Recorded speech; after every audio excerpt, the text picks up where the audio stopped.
Penamaluru MLA Bode Prasad శ్రమదానం చేశారు. కృష్ణా జిల్లా ఆకునూరు సర్వీస్ రోడ్డు మధ్య నీరు నిలిచిపోయి ప్రజలు తీవ్ర ఇబ్బందులు పడుతున్నారు. ఇదే సమయంలో అటుగా వెళ్తున్న ఎమ్మెల్యే బోడే ప్రసాద్ వెంటనే కారు ఆపి స్వయంగా గాడి చేసి నీరు వెళ్లేలా చర్యలు చేపట్టారు.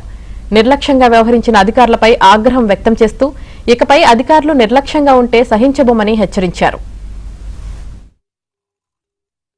చిన్న పని చేయించుకోవడానికి కూడా మీరు వీలు పోగొట్ల.